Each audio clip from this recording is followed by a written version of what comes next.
Bismillahirrahmanirrahim. Assalamu alaikum, my dear students. Rabbi zidni ilma. You know, we have started chapter number 20, part 2.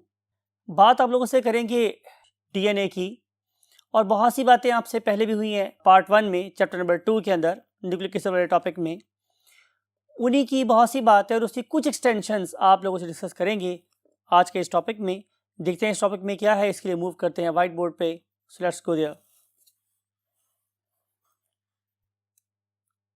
Yes my dear students, बात कर रहे थे आप लोगों से डीएनए की। लास्ट लेक्चर में आपको याद होगा हमने डिस्कस किया था कि ना तो प्रोटीन हेरिडिटरी मटेरियल हैं और ना ही आरएनए, बल्कि डीएनए को ये एजाज़ हासिल है कि अल्लाह रब्बुल इज़्ज़त ने उसे एक जनरेशन आफ्टर जनरेशन इंफॉर्मेशंस को पास करने वाला और रिटेन रखने वाला मॉलिक्यूल बनाया। तो अब उसी पर्टिकुलर मॉलिक्यूल की डिस्कवरी की बातें आपसे करने वाले हैं, that is called as DNA. तो बात ही हमारे dear students, Friedrich Miescher, year was 1869। तो 1869 में फ्रेडरिक मीशर ने एक्सपेरिमेंट किया। बताया गया आप लोगों को बहुत पहले से भी, दोबारा से लिख देते हैं कि इसने लिए थे sperm cells of the fish, और इस तरीके से उसने बहुत से ह्यूमन सेल लिए और उस पर्टिकुलर सेल को उसने फ्रैक्शनेट किया, और फ्रैक्शनेट करने के बाद उसमें से निकाल लिए उसने न्यूक्लियस, और फिर उन पर्टिकुलर न्यूक्लियाई में से उसने जेंटल डिसरप्शन की, और जेंटल डिसरप्शन के बाद जो सब्सटेंस बाहर निकला उसने उसको नाम दिया न्यूक्लियन। और वो जो न्यूक्लियन था उसका कलर वाइट था। फिर जब उसने उस पर्टिकुलर मटेरियल की चेक की क्या पीएच, तो पता चला कि वो एसिडिक है, तो नाम रख दिया गया न्यूक्लिक एसिड। यानी कि हम न्यूक्लिक एसिड की बातें करने वाले हैं। और आई होप कि आप में सक्सेस स्टूडेंट्स को वो चैप्टर, वो वाला लेक्चर याद होगा जिसमें हमने ये सारी डिस्कशन बहुत डिटेल से की थी आप लोगों के साथ। 1869 यानी कि मेंडल के वर्क के पब्लिश होने के 4-5 साल के बाद डिस्कवर हो गया था nucleic acid.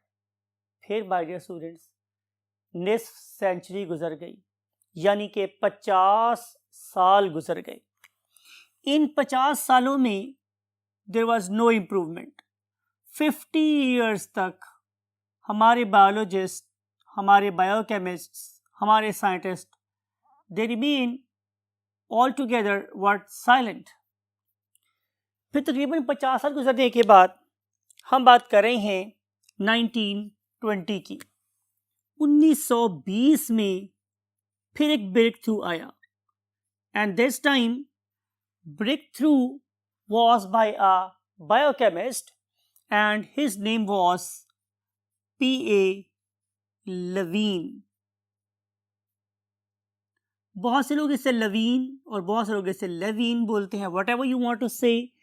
Most important thing are again spell that you should know कि 1920 में P.A. Levine, who was basically a biochemist, उसने हमें डीएनए की नेचर के बारे में बताया। उसने बताया कि जो हमारा डीएनए है इट कॉन्सिस्ट ऑफ 3 थिंग्स, और जो 3 थिंग्स थी उनमें से एक का नाम क्या था हमारे स्टूडेंट्स, पेंटोज शुगर। याद रखें, ये कोई नई बात नहीं है, ये बातें आप लोगों से पहले से हुई हैं कि पेंटोज शुगर थी। और पेंटोज शुगर का मतलब यह है कि इसमें 5 कार्बन एटम है। लुक एट दिस इमेज कि इस पेंटोज शुगर मींस 5 कार्बन वाले कंपाउंड की 2 पॉसिबल फॉर्म्स हो सकती हैं।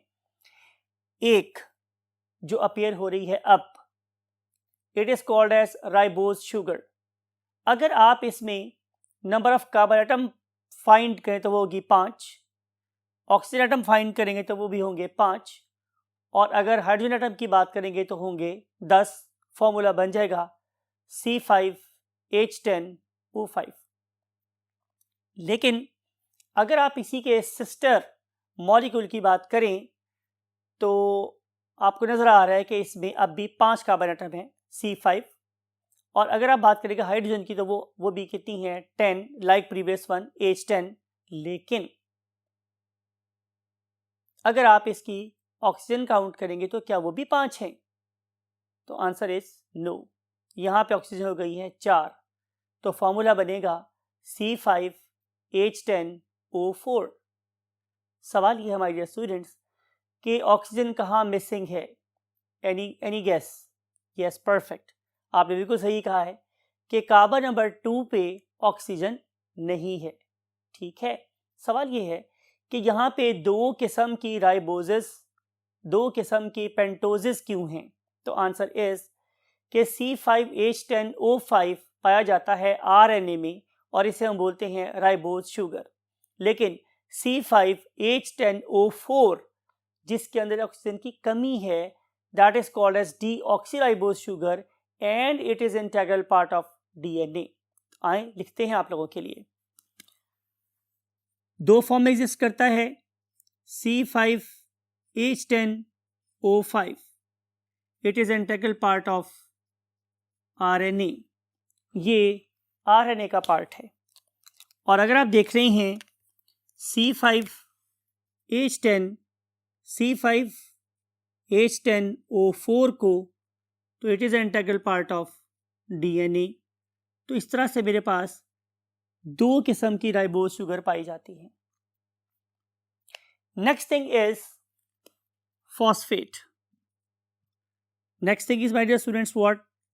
Phosphate. Usually we call it as inorganic phosphate and we write it as Pi, and its formula is H3PO4. अगर आप इसका स्ट्रक्चर ड्रॉ करना चाहेंगे, it is not that much difficult. There is a central phosphate that has got 3 OH ions on 3 sides and it is crowned with oxygen, and it is crowned with oxygen, और इसके ऊपर oxygen का crown है। Remember ये 2 lines हैं, sorry ये mix हो गई है। There are 2 lines, I want to make it clear for you कि यहाँ पे 2 lines. This is a formula of phosphate, inorganic phosphate H3PO4। और जो तीसरी चीज है that is called as nitrogenous base. और नाइट्रोजनस बेसेस आपको पता है कि 2 डिफरेंट फॉर्म एग्जिस्ट करती हैं। एक हम लोग बोलते हैं larger nitrogenous bases, larger nitrogenous bases. देखते हैं कि हम उन्हें लार्जर क्यों बोलते हैं। आंसर इज कि इस पर्टिकुलर केस में हमारे पास 2 रिंग्स बनते हैं। आए आपको बना के दिखाते हैं। लुक एट दिस, ये मेरे पास एक कार्बन है, ये दूसरी, ये तीसरी, ये चौथी, ये 5वीं और ये 6ठी, राइट।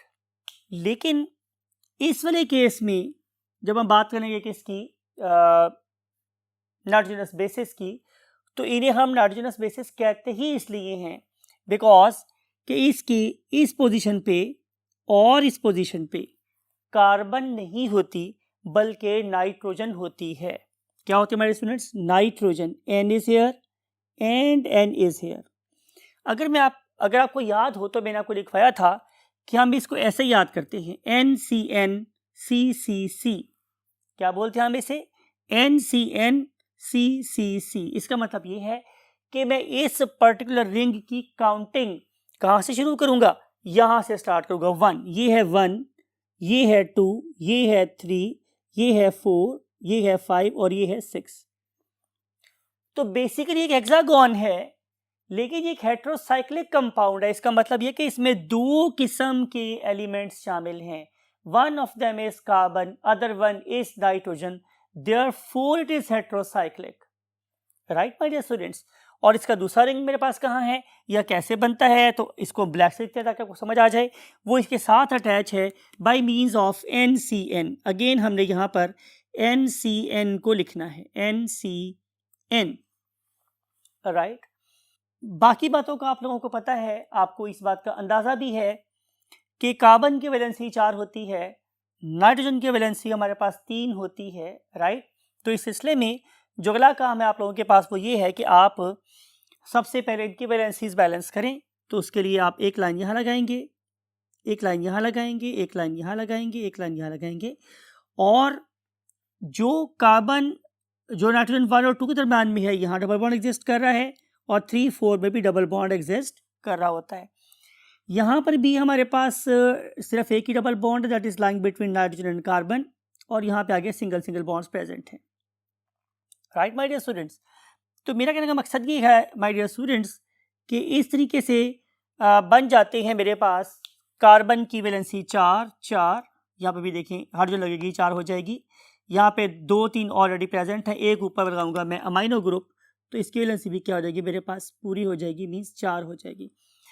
तो valency of nitrogen should be 3, valency of carbon should be 4 and valency of nitrogen should be 3।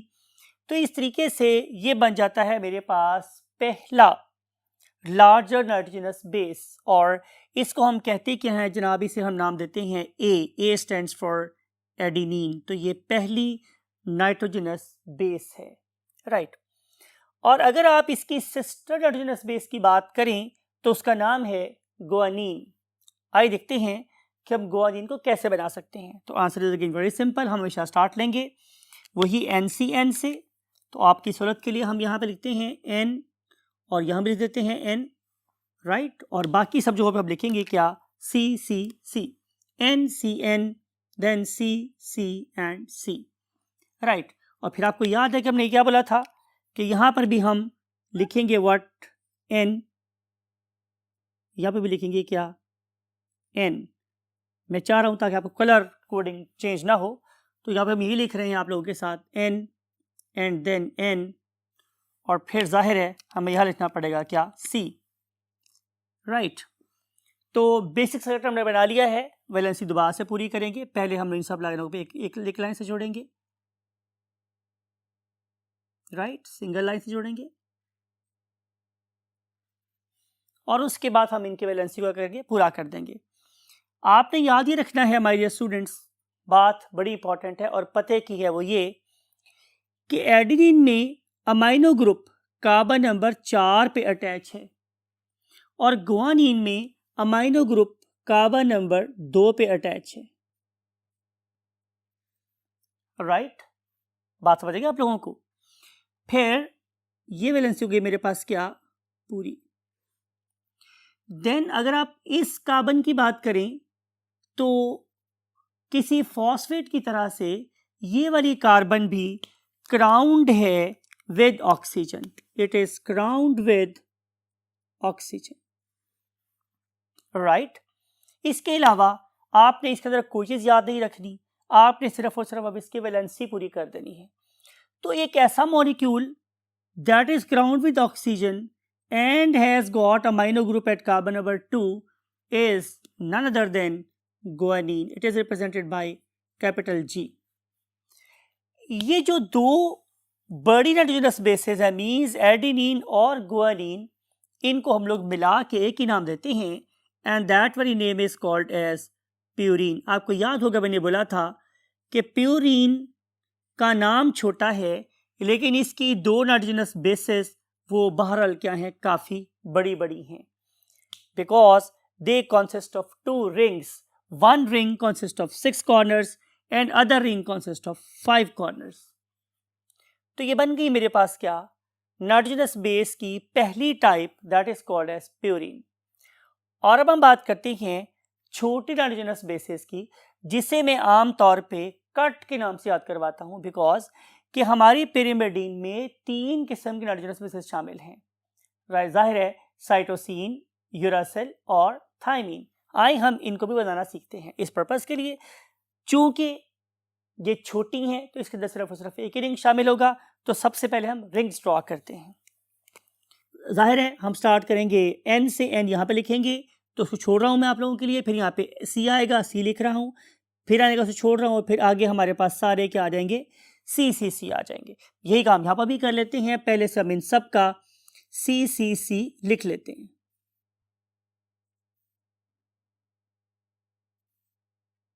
Right. यहाँ पे हम यही वाला काम कर लेते हैं, हम यहाँ पर CC लिख लेते हैं,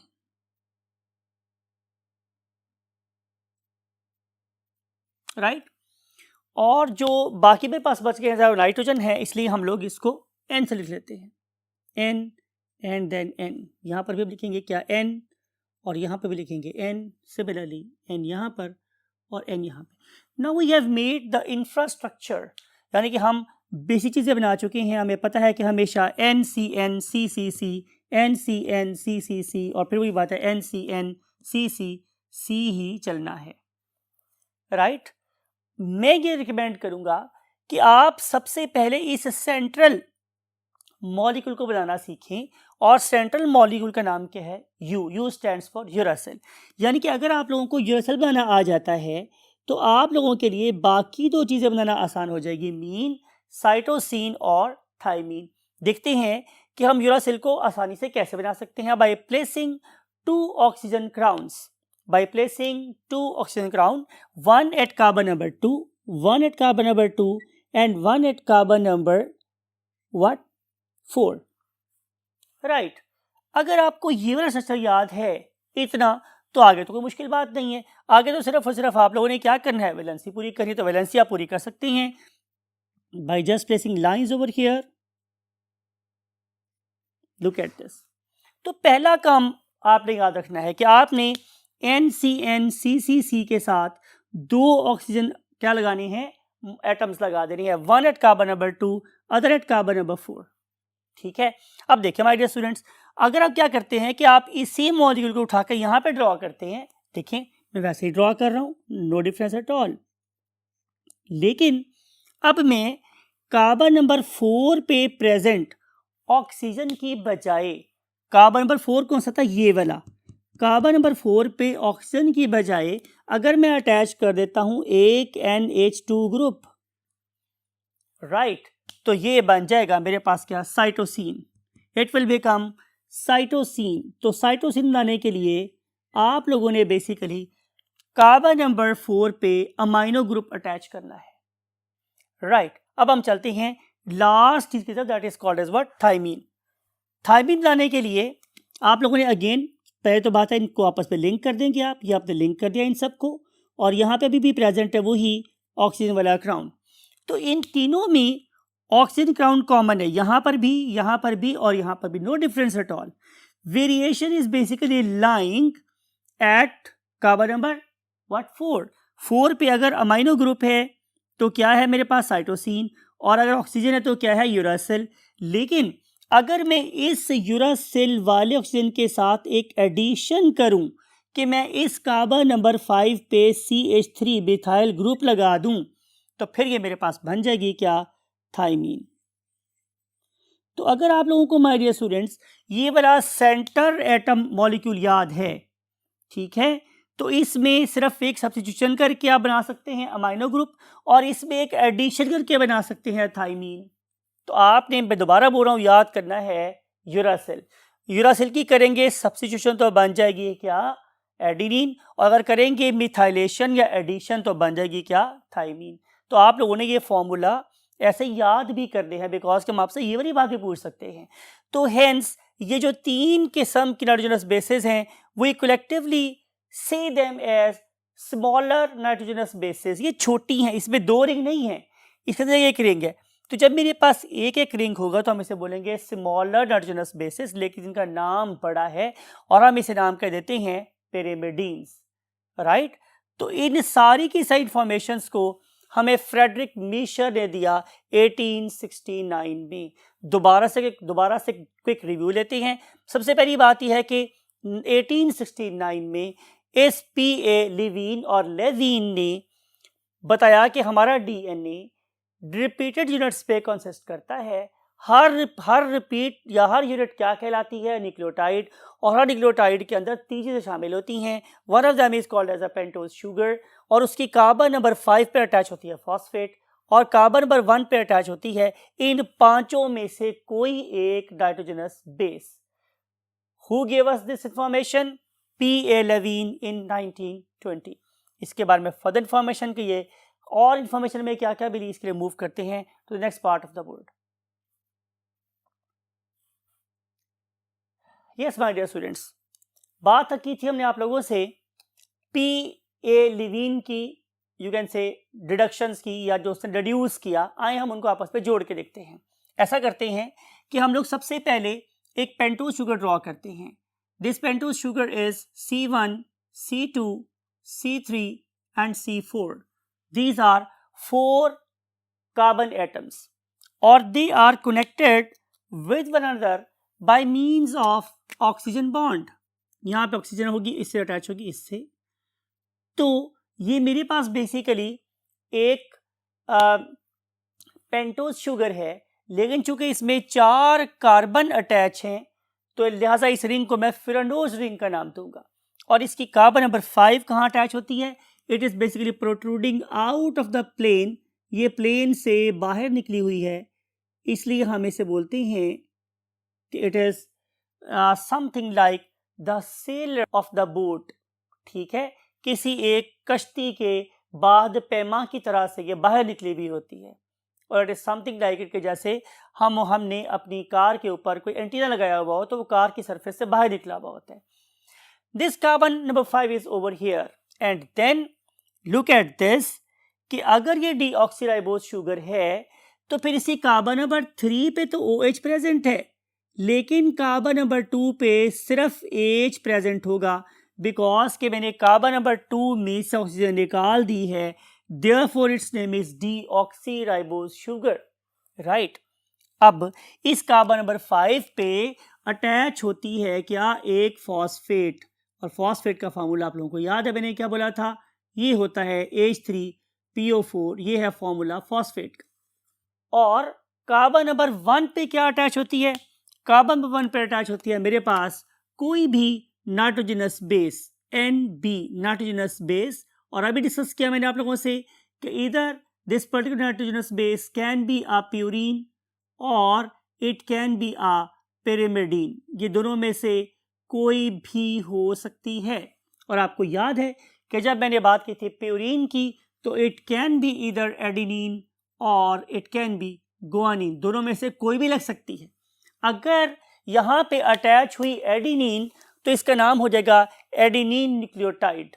और अगर यहाँ पे अटैच हुआ G तो यह बन जाएगा गुआनोसिन न्यूक्लियोटाइड और गुआनिन न्यूक्लियोटाइड. ठीक है, तो अगर मैं बात करूंगा पेरिमिडीन की तो मैंने आपके लिए वर्ड यूज किया था cut. Whenever use the word cut तो इसका मतलब क्या है कि इधर it can be a cytosine, it can be a uracil और it can be a thymine. तीनों में से कोई भी हो सकती. तो मतलब ये हुआ कि किसी भी न्यूक्लियोटाइड में 3 चीजें होंगी: डीऑक्सीराइबोज शुगर, फॉस्फेट और एक नाइट्रोजनस बेस. कितनियों में से? 5 में से. It may be adenine, guanine, cytosine, uracil और थायमीन. कोई भी हो सकती है. तो जो नाइट्रोजनस बेस यहाँ पे अटैच होगी वही उसका नाम होगा. Right, it may be adenine, it may be guanine, it may be cytosine, it may be uracil, it may be thymine. Right, सवाल ये है कि P. लेविन ने बताया था कि ये न्यूक्लियोटाइड्स आपस में क्या करेंगे? अपने आप को बार बार रिपीट करेंगे. मिसाल के तौर पे ऐसा करते हैं कि हम इस पर्टिकुलर न्यूक्लियोटाइड को रिप्रेजेंट करते हैं सिर्फ एक चीज से, नाइट्रोजनस बेस के रेफरेंस से कि अगर ये मेरे पास एक एडेनिन न्यूक्लियोटाइड है तो ये जुड़ सकता है थायमीन न्यूक्लियोटाइड के साथ, ये जुड़ सकता है साइटोसिन न्यूक्लियोटाइड के साथ, जुड़ सकता है थायमीन न्यूक्लियोटाइड के साथ. तो ये आपस में जुड़ सकते हैं. न्यूक्लियोटाइड्स आपस में जुड़ सकते हैं. सवाल ये है कि ये वाला न्यूक्लियोटाइड इस न्यूक्लियोटाइड से कैसे जुड़ा, ये इससे कैसे जुड़ा, ये इससे कैसे जुड़ा. तो इसको समझाते हैं आप लोगों को प्रॉपर ड्रॉ करके. कोई मुश्किल सी बात नहीं है. ये है मेरे पास एक न्यूक्लियोटाइड, इसके नीचे हम एक और न्यूक्लियोटाइड लिख लेते हैं. तो क्या करना पड़ेगा? ज़रा ये 5 कंपोनेंट दोबारा लिखने पड़ेंगे: phosphate, pentose sugar, nitrogenous base. तो स्टार्ट करते हैं किससे? फॉस्फेट से. What is the formula of phosphate? H3PO4. लिख रहे हैं आप लोगों के लिए. से this one, this one, this one and this one. ये क्या है? फॉस्फेट. इसने जुड़ना है किसके साथ? पेंटोज शुगर के साथ. पेंटोज शुगर लिखते हैं आप लोगों के लिए. This is basically C5, this is C4, this is C3, this is C2, this is C1, and you know C1 will link with C4 by means of oxygen bridge. तो oxygen bridge हम यहाँ पर भी लगा रहे हैं. C1 is going to link up with C1 by means of a oxygen bridge. C1 is linking with C4 by means of oxygen bridge. C1 is linking with C4 by means of oxygen bridge. Right. यहां पर क्या present है? यहां present है OH. Remember it is important, यहां present है OH. ठीक. अब कार्बन नंबर 1 पे मैंने अटैच करनी है क्या? कोई भी नाइट्रोजनस बेस. मैं यहाँ पे इसको NB के तौर पर ही लिख रहा हूं. कोई भी nitrogenous base. It may be adenine, guanine, cytosine, thymine, uracil, whatever may be. यहाँ कुछ भी लिख सकता है. कार्बन नंबर 2 पे क्या अटैच था? H. यहां भी होगा अटैच क्या? H, because it is deoxyribose sugar. Carbon number 3 पे क्या अटैच था? गौर करिए OH. तो यहां पर भी क्या अटैच है? कार्बन 3 पे OH. राइट. कार्बन नंबर 5 पे अटैच है फॉस्फेट. यहां भी कार्बन नंबर 5 पे अटैच है क्या? Phosphate. No difference at all. हमने इस पूरे यूनिट न्यूक्लियोटाइड को इस पूरे यूनिट से जोड़ना है. राइट. दोबारा लिख देता हूं आप लोगों के लिए कि हमने इस पूरे यूनिट को that is called as one nucleotide, इसको हमने इसके साथ जोड़ना है. इसके साथ. How we can do it? ये हम करना चाह रहे हैं. अगर आपको कॉन्सेप्ट समझ आ गया है तो इसको मिटाते हैं because it is looking odd. हमने इसको इससे जोड़ना है. मिटा देते हैं इसको.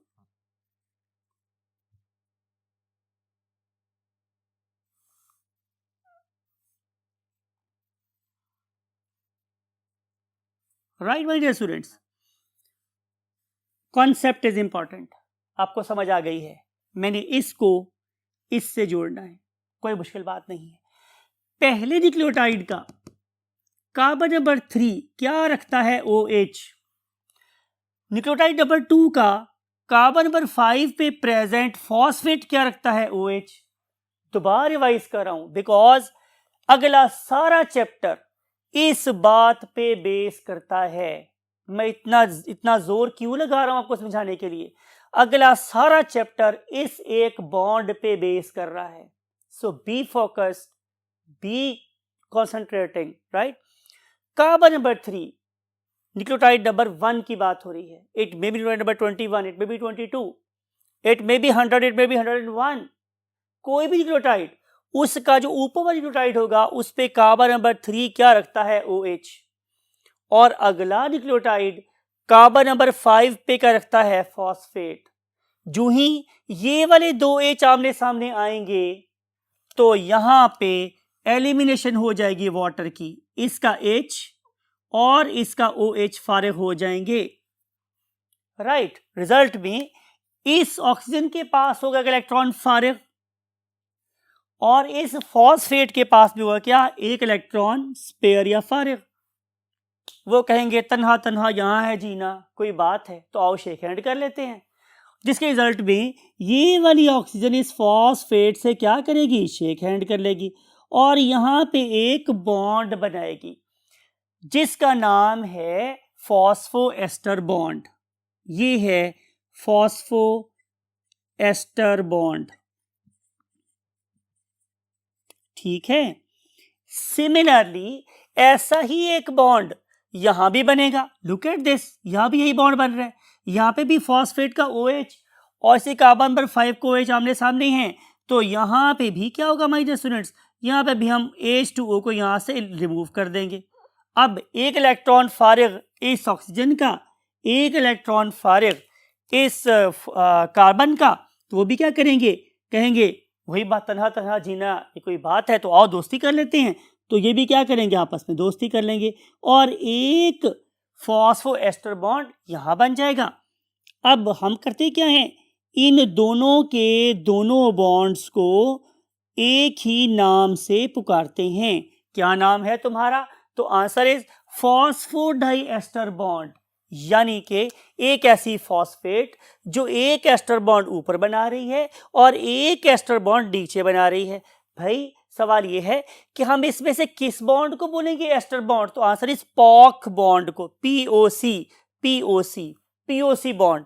ये POC ऊपर और ये वाला POC नीचे.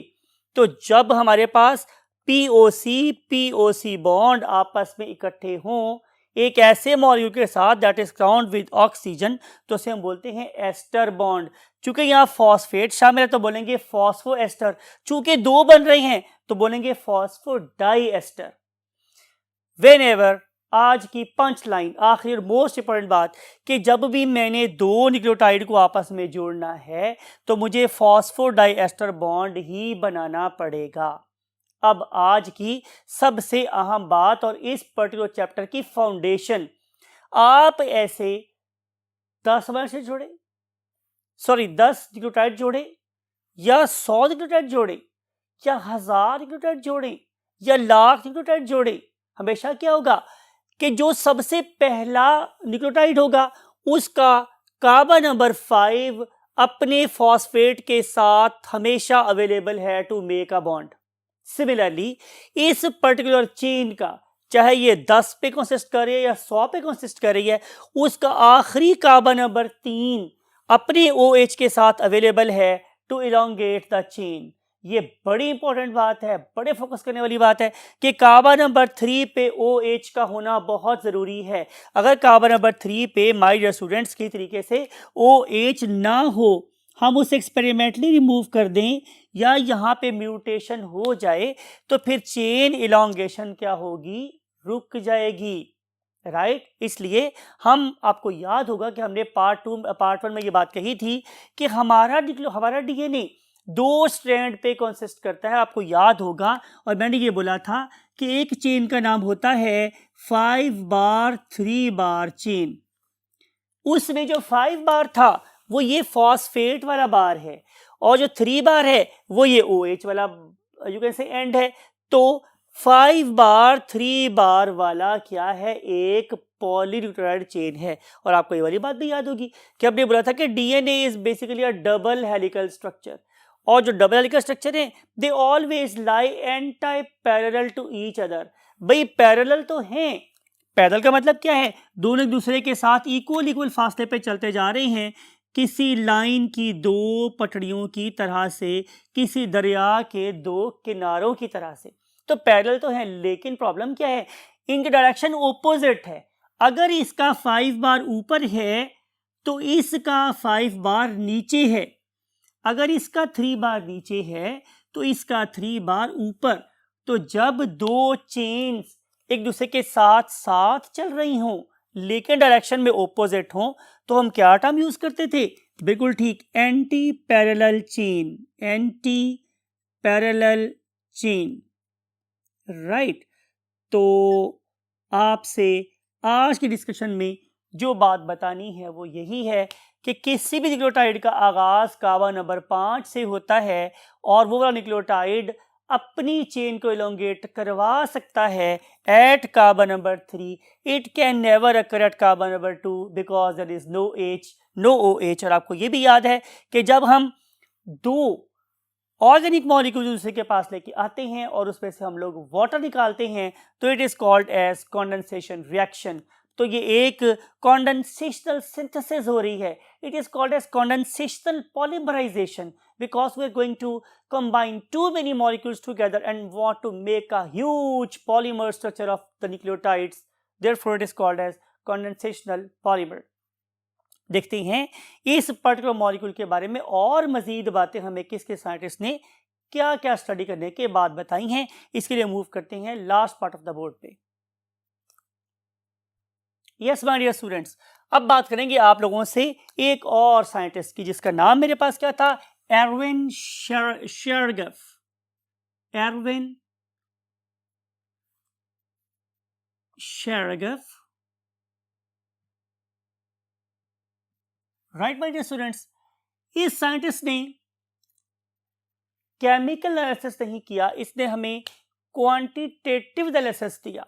यानी कि इसको ये बात पता थी कि मेरे पास एडेनिन भी होता है, गुवानिन भी होता है, साइटोसिन भी होता है, थाइमिन भी होता है और यूरासिल भी होता है, सब कुछ है, लेकिन he want to know the proportionate you can say combination of these things. उसे पता चला कि बेसिकली एडेनिन का नंबर हमेशा थाइमिन के नंबर के बराबर होता है।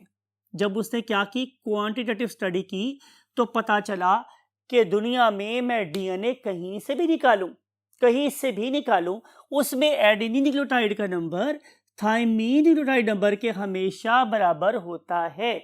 फिर उससे क्या फाइंड किया कि बिल्कुल ठीक है कि अगर मैं साइटोसिन के नंबर की बात करूं तो वो हमेशा गुआनिन के नंबर के बराबर होता है। यानी कि हम कहना ये चाह रहे हैं कि adenine is equal to thymine and cytosine is equal to guanine. उसने फर्दर एक चीज और नोट की कि अगर मैं एडेनिन और गुआनिन के नंबर की बात करूं, तो उनका सम हमेशा साइटोसिन थाइमीन के नंबर के बराबर होता है, right? So sum of A and G, that is basically what? Purine. It is equivalent to sum of cytosine and thymine, that is what? Pyrimidine. तो हम लिख रहे हैं कि number of purine molecule is always equal to number of pyrimidine molecules। ये एक बहुत ही ज़बरदस्त किस्म की फाइंडिंग थी। जाहिर है इसके लिए इस पर्टिकुलर साइंटिस्ट एरवन शार्गेफ को काफ़ी ज़्यादा क्वांटिटेटिव टेस्ट करने पड़े होंगे, लेकिन वो ये बताने में बहाल कामयाब हुआ कि number of purine molecule are always equal to number of pyrimidine molecules in a given molecule of the DNA। बात समझ आई आप लोगों को? अब हम करेंगे क्या? That is regarding the diameter of molecule, वो हमें किस तरह पता चली। तो पहली बात तो ये है कि अभी हमें देखना है कि वो इंफॉर्मेशन है क्या। तो आंसर इज कि जो हमारा डीएनए है, it is a molecule, DNA is a molecule that has got a uniform diameter, uniform diameter. ठीक है, इस पर्पस के लिए हमारे पास एक ब्रिटिश फिजिसिस्ट था, लिखते हैं there was a British physicist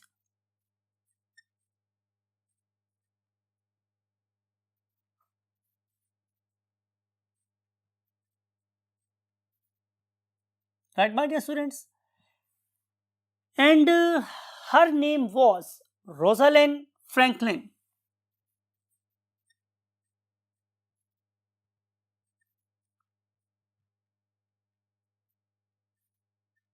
right, इस पर्पस के लिए इट इज हर पिक्चर।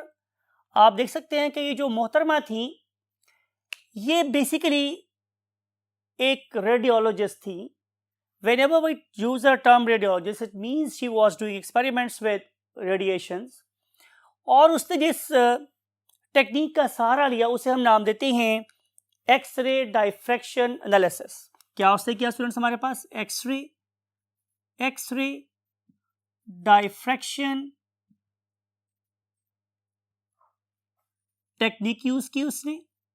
समझते हैं कि यह टेक्निक क्या है? बड़ी सिंपल सी बात यह है कि उस पर्पस के लिए करना क्या पड़ता है, हम लोगों को डीएनए लेना पड़ता है और उस पर्टिकुलर डीएनए का फाइबर बनाना पड़ता है, और उस पर्टिकुलर फाइबर के ऊपर फिर हम एक्सरे बमबार करते हैं, और एक्सरे बमबार करने के बाद वो डिफरेंट एंगल्स के ऊपर क्या करती हैं? हिट करती हैं, और हिट करने के बाद हमें एक diffraction x-ray diffraction pattern obtain होता है, और फिर उस पर्टिकुलर एक्सरे डाइफ्रैक्शन पैटर्न के ऊपर हम काफ़ी ज़्यादा मैथमेटिकल ऑपरेशंस करते हैं। रिमेंबर माय डियर स्टूडेंट्स कि ये जो मैथमेटिकल ऑपरेशंस हैं, ये इंसान की अकल का एक खूबसूरत मज़हर है। ऐसा नहीं है कि जब हमें डीएनए की बनी हुई तस्वीर मिल गई थी, नहीं, जो तस्वीर हमें मिली डाइफ्रैक्शन के बाद, उसके ऊपर इन पर्टिकुलर लोगों ने, फिजिसिस्ट लोगों ने बहुत ज़्यादा मैनिपुलेशन की, और बहुत ज़्यादा मैनिपुलेशन के बाद जिस नतीजे पर पहुंचे वो ये था। क्या माय डियर स्टूडेंट्स?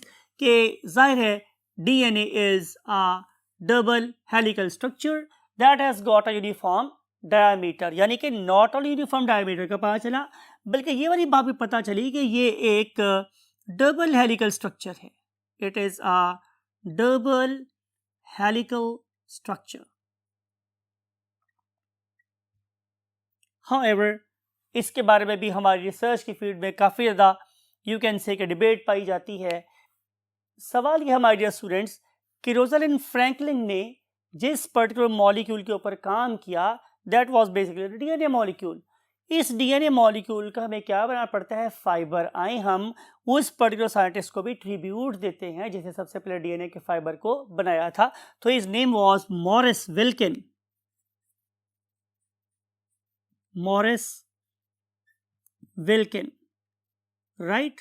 इस पर्टिकुलर साइंटिस्ट ने हमें डीएनए के फाइबर को बना के दिया। तो जब डीएनए का फाइबर इसको मिला तो उसने इस डीएनए फाइबर के ऊपर फिर जाहिर है रिसर्च करने के बाद उसने ये बताया कि ये बेसिकली एक डबल मॉलिक्यूल स्ट्रक्चर है जिसका डायामीटर यूनिफॉर्म है and it is equivalent to 2nm। Whenever use a term 2nm, इसका मतलब ये है कि 2 नैनोमीटर, और 1 नैनोमीटर जो होता है it is equal to 10⁻⁹ metres. तो आप इमेजिन कर सकते हैं कि उसने कितने माइक्रो लेवल के ऊपर जाके सारे रिसर्च करने के बाद वो इस लेवल पे पहुंचा कि डीएनए एक डबल हेलिकल स्ट्रक्चर है जिसका डायामीटर यूनिफॉर्म रहता है और उसकी लेंथ, उसके डायामीटर की जो चौड़ाई है इट इज़ 2 नैनोमीटर। फिर उसने ये बताया कि ये डबल हेलिकल स्ट्रक्चर है तो उसके एक हेलिकल के अंदर कितना यू कैन से डिस्टेंस कवर होता है। तो उससे बताया कि ईच टर्न, जो भी हम टर्न की बात कर रहे हैं, that particular turn it consist of 3.4 nanometre. अब इन दो बातों को अंडरस्टैंड करने के लिए मुझे सहारा लेना पड़ेगा इस पर्टिकुलर इमेज का। तो आपको नज़र आ रहा है कि इस इमेज में ये हॉरिजॉन्टल लाइंस, ये लाइंस अलोंग एक्स एक्सिस ये बता रही हैं कि ये वाला डीएनए का मॉलिक्यूल 2 नैनोमीटर क्या है, चौड़ा है या थिक है।